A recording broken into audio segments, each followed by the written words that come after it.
En aquel tiempo, Jesús se fue a la otra orilla del mar de Galilea, al lago de Tiberíades. Lo seguía mucha gente, porque habían visto las señales milagrosas que hacía, curando a los enfermos. Jesús subió al monte y se sentó allí con sus discípulos. Estaba cerca la Pascua, festividad de los judíos. Viendo Jesús que mucha gente lo seguía, le dijo a Felipe: ¿cómo compraremos pan para que coman estos? Le hizo esta pregunta para ponerlo a prueba, pues él bien sabía lo que iba a hacer. Felipe le respondió: ni 200 denarios bastarían para que a cada uno le tocara un pedazo de pan. Otro de sus discípulos, Andrés, el hermano de Simón Pedro, le dijo: aquí hay un muchacho que trae 5 panes de cebada y 2 pescados. Pero, ¿qué es eso para tanta gente? Jesús le respondió: díganle a la gente que se siente. En aquel lugar había mucha hierba. Todos pues se sentaron ahí, y tan solo los hombres eran unos 5,000. Enseguida tomó Jesús los panes, y después de dar gracias a Dios, se los fue repartiendo a los que se habían sentado a comer. Igualmente, les fue dando de los pescados todos lo que quisieron.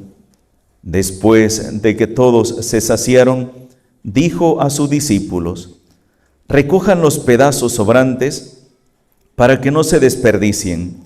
Los recogieron y con los pedazos que sobraron de los 5 panes llenaron 12 canastos.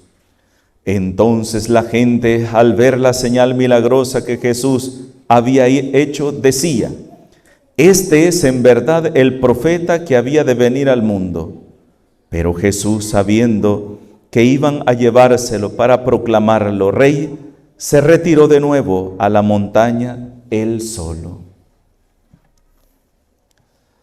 Palabra del Señor. Una gran multitud seguía al Señor. Una multitud.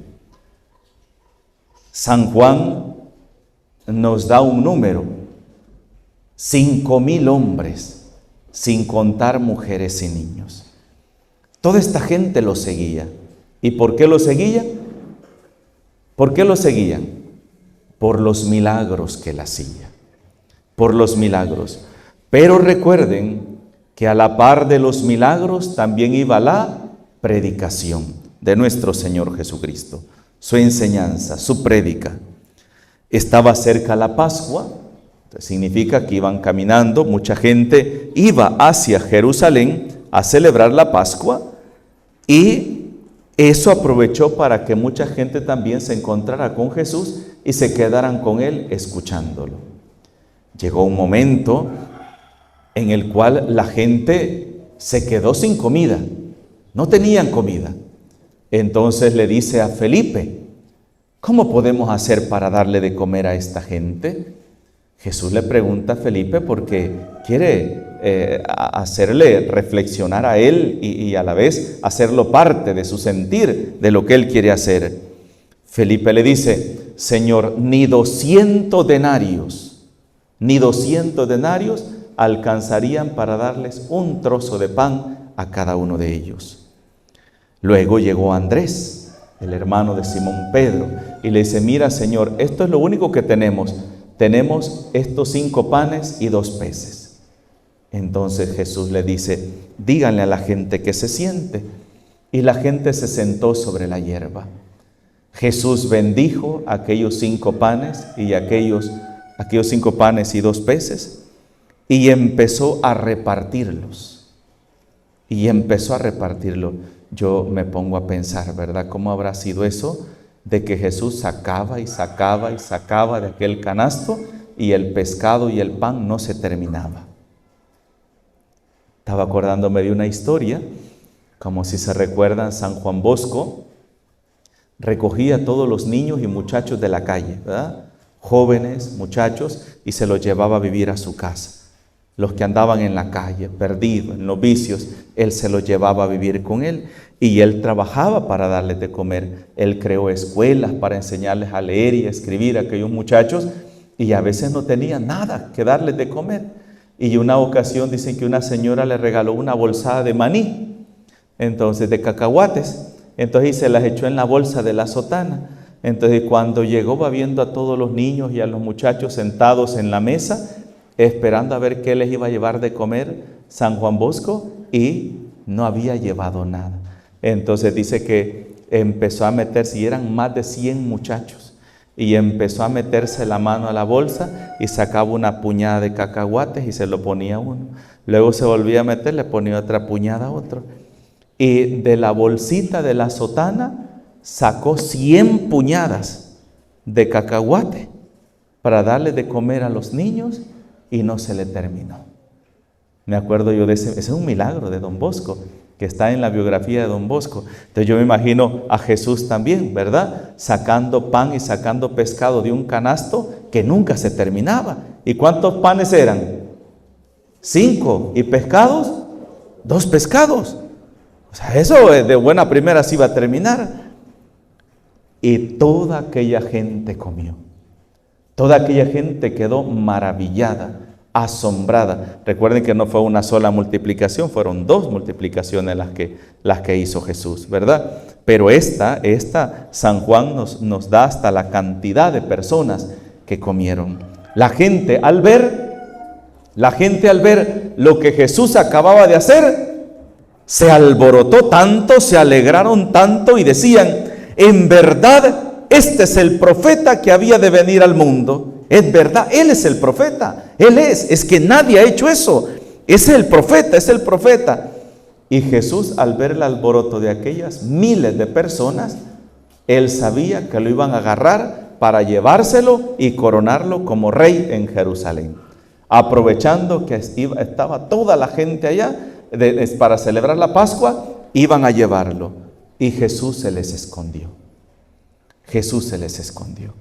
En 2 ocasiones Jesús se les va a desaparecer, que lo quieren hacer rey. El domingo de Ramos, ¿se acuerdan?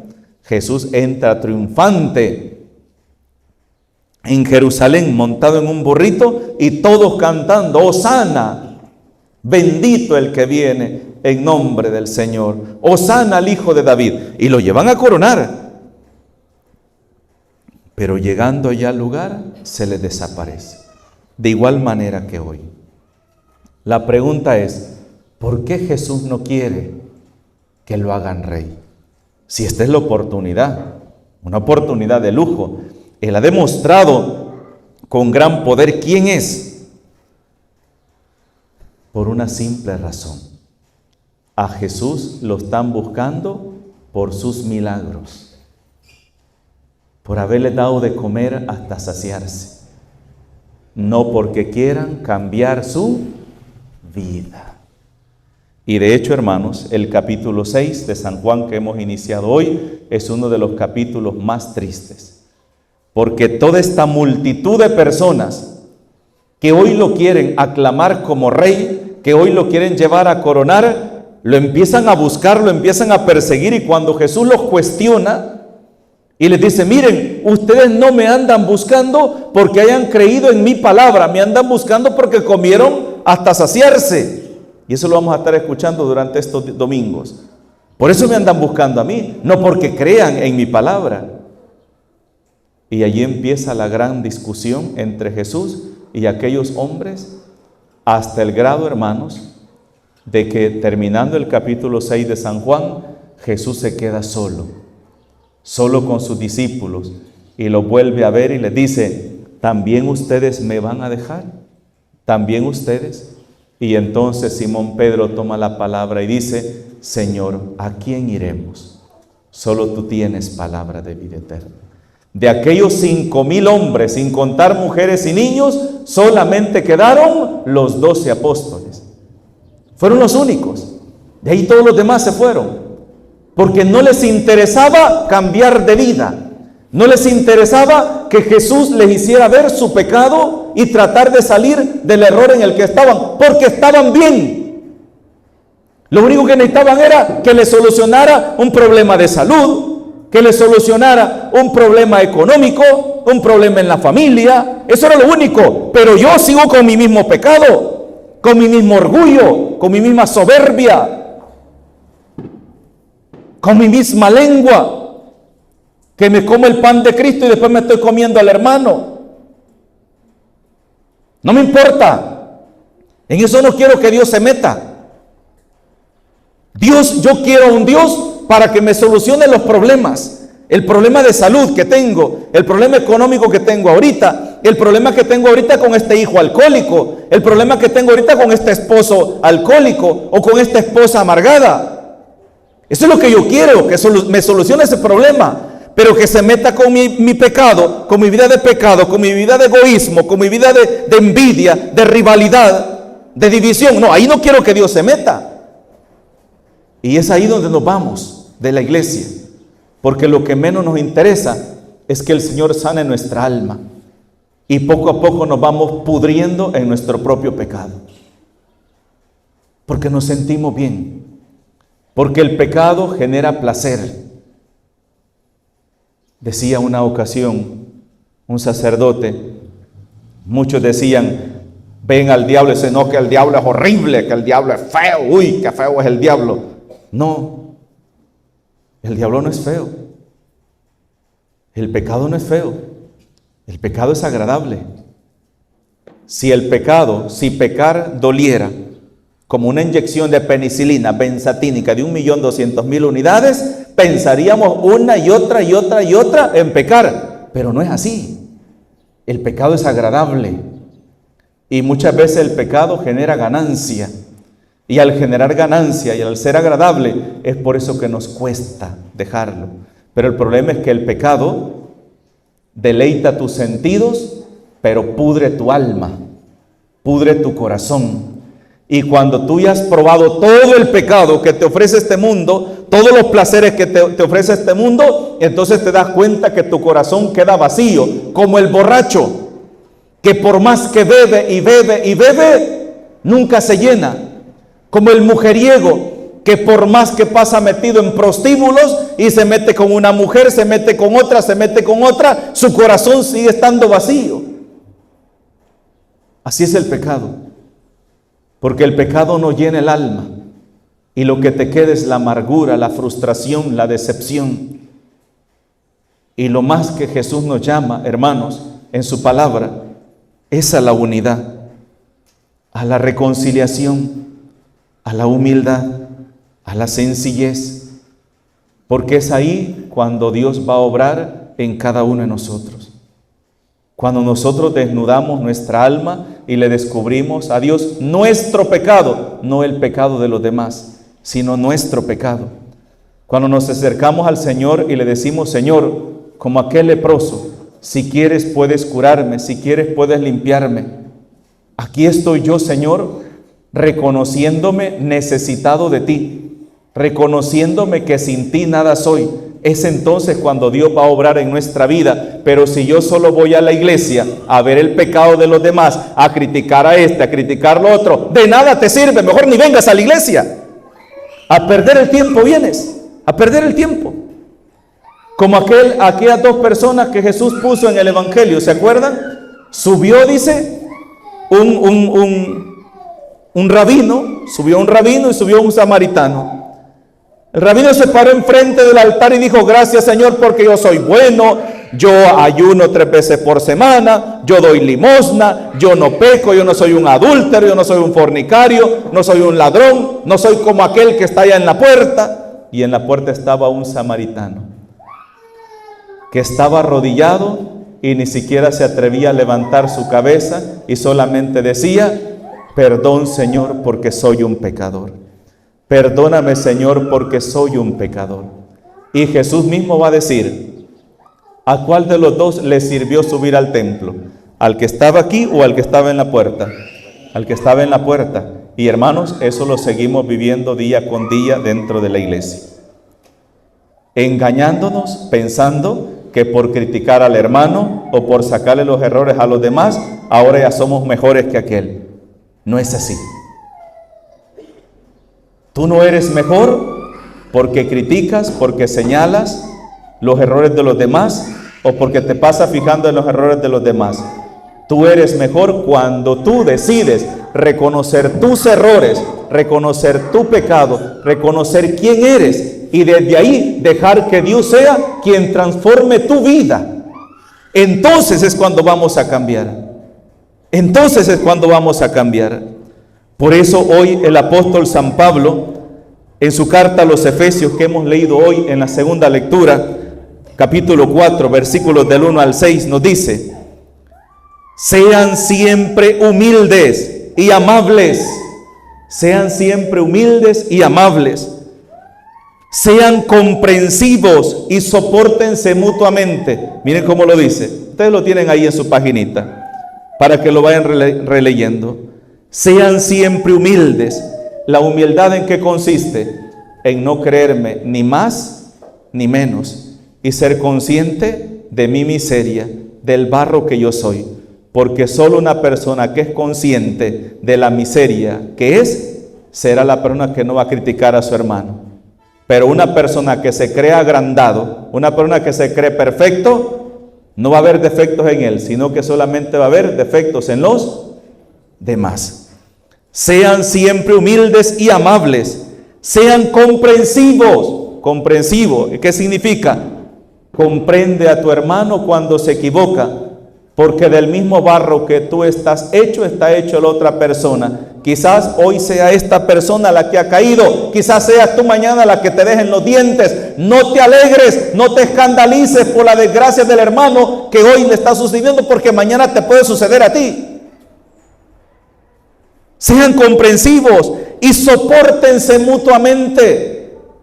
Hay un pasaje en el librito de Tomás de Kempis, Imitación de Cristo, que dice: así como los demás te soportan tus defectos y no te dicen nada por no hacerte sentir mal, tú también aprende a soportar los defectos de los demás, porque así como tu hermano no es perfecto, tú tampoco eres perfecto.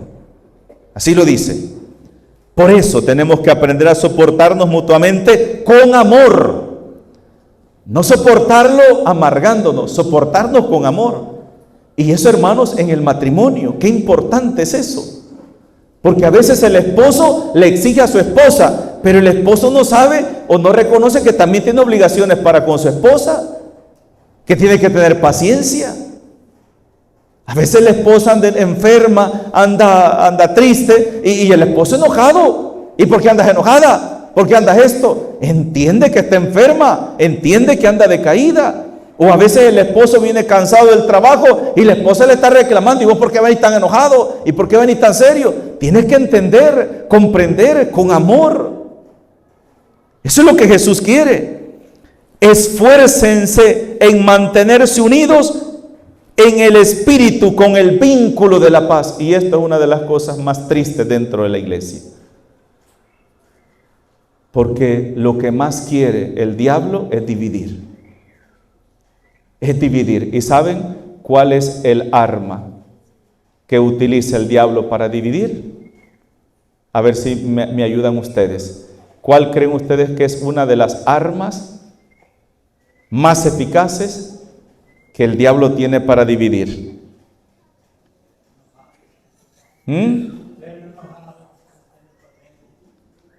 Es una parte, pero hay uno que es más peligroso: la lengua. La lengua. Y San Pablo dice: es el órgano más pequeño, pero es el más peligroso. Y la lengua es una de las cosas que más daño hacen en la iglesia. Con nuestras críticas, porque yo con la lengua promuevo la división, mato la esperanza, mato la alegría, destruyo todo. Y es una de las cosas que más daño hacen dentro de la iglesia. Mi abuela decía: póngase bozal. Así decía: póngase bozal. Póngase bozal. Era una frase que ella siempre tenía: póngase bozal. No critique lo que no ha visto, no hable lo que no le importa. Así decía: no critique lo que no ha visto y no hable lo que no importa. Pero aquí en la iglesia, hermanos, eso es lo que más abunda. Gente que si le pagaran por andar chambreando y comiendo gente, fuera millonarios. No les cabería el pisto en la casa, ¿verdad? Ni los bancos le recibieran ya el dinero, porque ya no les cabe ni en los bancos, porque parecería que les están pagando por estar chambreando y comiéndose al hermano. ¿Y con eso qué están haciendo? Edificando la iglesia, edificando el reino de Dios, construyendo el reino de Dios, destruyendo el reino de Dios y sirviéndole al diablo, porque eso es lo que hace el diablo: buscar la forma cómo dividir, cómo destruir. Y eso no lo hemos entendido nosotros todavía. Eso no lo hemos entendido. Hay gente que se llena la boca hablando, incluso dice: si lo sabe Dios, que lo sepa el mundo entero. No, hermanitos. Yo he aprendido que si yo un día Dios me permite ver, no llenarme de prejuicio, veo a mi hermano que ha caído en un error, lo primero que tengo que hacer es doblar rodillas por él y orar por esa persona para que cambie, porque hoy esa persona ha caído, se ha equivocado, y mañana puedo ser yo que esté en una peor situación, ¿Por qué? Dice San Pablo hoy. Porque no hay más que un solo cuerpo y un solo espíritu. Por lo tanto, cuando tú destruyes a tu hermano, estás destruyendo a tu propio cuerpo, que es el cuerpo de la iglesia. Y estás dañando al mismo espíritu, que es el Espíritu Santo. Como también una sola es la esperanza del llamamiento que ustedes han recibido. Un solo Señor. Todos adoramos y seguimos y servimos a un solo Señor. Tenemos una sola fe, un solo bautismo, un solo Dios y Padre de todos, que reina sobre todos, actúa a través de todos y vive en todos. O sea, no son dos iglesias. No es que yo agarro una iglesia a mi manera, yo agarro otra iglesia a mi manera y aquí voy a vivir yo mi fe a mi manera. No, hermano, no nos engañemos. No nos engañemos. Un solo Señor, una sola fe, un solo bautismo, un solo Dios, Padre de todos. Padre de todos. Entonces, ¿qué significa? Que si yo tengo una sola fe, un solo Dios, una sola fe, un solo Dios verdadero, un solo Padre, todos somos hermanos. Y no hay cosa más triste que estar dañando a mi hermano, estar destruyendo a mi hermano. ¿Se acuerdan? Porque nosotros hemos sido incorporados en la familia de los hijos de Dios a través del bautismo. Y somos hermanos. Y no vaya a ser que un día a nosotros se nos pregunte como a Caín: ¿dónde está tu hermano? ¿Dónde está tu hermano a quien tú destruiste? A quien tú le metiste el pie para que cayera, a quien tú le mataste la fe, a quien tú le mataste la dignidad, a quien tú le mataste la alegría. Y yo a veces, hermanos, me pongo a pensar en la iglesia, cuántas personas se van, no porque Dios les haya hecho daño, sino porque nosotros les hemos matado la fe, les hemos matado la esperanza, les hemos destruido las ganas de buscar a Dios. Y eso no solamente en la iglesia, hermano. Yo he escuchado a veces personas en los distintos movimientos, en Renovación Carismática, en la Legión de María, en encuentro matrimonial, en encuentros conyugales, en la pastoral juvenil, en los diferentes movimientos, y dicen: es que yo me fui, padre, porque había una persona que hizo hasta lo imposible para destruirme y tuve que irme. Ay, hermanito, Dios te va a pedir cuenta. Sí, te va a pedir cuenta dura en el último momento. La misma palabra de Dios dice: ay de aquel que sea piedra de tropiezo para uno de mis hermanos más pequeños. Más le valdría que se amarre una piedra de molino al cuello y se arroje al mar. Porque eso es lo que hacemos nosotros. ¿Y con cuál herramienta? ¿Cuál es el arma que utilizamos?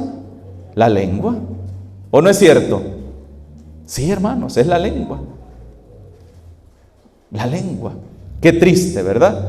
Qué triste que muchas personas vayan a la iglesia para buscar fe, para buscar esperanza, que vayan muchas personas para buscar a Dios y se encuentren con el diablo encarnado en nosotros, ¿verdad? Que seamos los que vamos a destruirle la fe a esa persona. ¿Por qué? Porque no hemos entendido qué es el Evangelio. No hemos entendido qué es el Evangelio. Seguir a Cristo, hermanos, no es solamente por congregarme en una asamblea. Seguir a Cristo es porque yo quiero hacer parte de mi vida el Evangelio de Cristo. Vivir el Evangelio del amor, vivir el Evangelio de la misericordia, vivir el Evangelio. Yo siempre lo he dicho y lo he predicado en varias ocasiones. Un cristiano que no tenga vocación de cirineo no es buen cristiano. De verdad. Y es mi lema. Y yo lo he dicho muchas veces. Un cristiano que no tenga vocación de cirineo no es buen cristiano. ¿Qué hizo el cirineo? ¿Qué hizo el cirineo? Si alguien me ayuda. ¿A ayudar a quién? A Jesús. ¿A qué? A llevar la cruz. ¿Y la cruz qué era? ¿Signo de victoria en ese momento? Signo de vergüenza. Signo de humillación. Incluso una maldición. Una persona que llevaba una cruz, un madero, era como que estuviera maldecido. Y ese cirineo ayudó a Jesús a llevar la cruz. Por eso yo digo, cada cristiano debe ayudar a su hermano a llevar la cruz, a cargar esa cruz de cada día, ayudarle a levantarse. Si un hermano ha caído en el alcoholismo, ¿qué tengo que hacerlo yo? ¿Qué tengo que hacer? Ayudarle a levantarse y decirle, no hermano, tiene que seguir, tiene que levantarse, tiene que seguir adelante. Que un hermano mío se quedó y ya no va a la iglesia porque se desanimó. Pues yo lo busco y hago que vaya a la iglesia. No se preocupe. Mire, Cristo ha venido por usted y por mí. No ha venido por sanos, no ha venido por salvos. Es más, la palabra de Dios dice que hay más alegría en el cielo por un pecador que se arrepienta que por 100 justos que no necesitan. Y ese pecador somos usted y yo. Así que véngase, vamos a la fiesta, a la iglesia, ¿verdad? Vamos a la iglesia. Vamos donde el Señor. Eso es ser iglesia. Y cuando entendamos el Evangelio de Cristo, cuando entendamos qué es ser iglesia, entonces nuestras asambleas serán encuentro de hermanos. Pero mientras no entendamos eso, nuestras asambleas no serán encuentros de hermanos, sino encuentro de rivales, encuentro de enemigos, encuentro de víboras, que solamente estamos viendo a quien mordemos y a quien nos comemos. Por eso es necesaria la conversión. Y hoy Jesús nos habla a través de su palabra, porque Jesús no aceptó que esta gente lo proclamara como rey, porque no han entendido cuál es su mensaje. Y San Pablo hoy en su carta a los Efesios nos habla claramente qué es ser cristiano. Y ese es el llamamiento que hoy la palabra de Dios nos hace a mí y a cada uno de ustedes. Si lo están cumpliendo, bendito sea Dios, ¿verdad? Y si todavía no lo estamos cumpliendo, bueno, Jesús Rodas, a ponerse las pilas, a trabajar esa área, a trabajarla, a esforzarte, porque estás mal, si no, no estás haciendo nada dentro de la iglesia, no estás haciendo nada. Y ese debe ser el propósito de cada uno de nosotros cuando vamos a la iglesia. Por eso, hermanos, ir a la iglesia no es solamente ir a calentar una banca, sino a ir y dejar que sea Dios quien toque nuestro corazón, nos cuestione y nos haga ver si estamos viviendo nuestra vida de acuerdo a su santa voluntad, porque puede ser que hoy sea la última Eucaristía en la que estamos y el Señor nos puede llamar mañana y ya no vamos a tener excusas de decir, es que yo no sabía que eso era pecado, es que yo no sabía que eso no se podía hacer. No, hermanitos, todos conocemos exactamente qué es lo bueno y qué es lo malo. Si lo hacemos es porque queremos y no porque desconozcamos la palabra de Dios. En el nombre del Padre, del Hijo y del Espíritu Santo. Amén.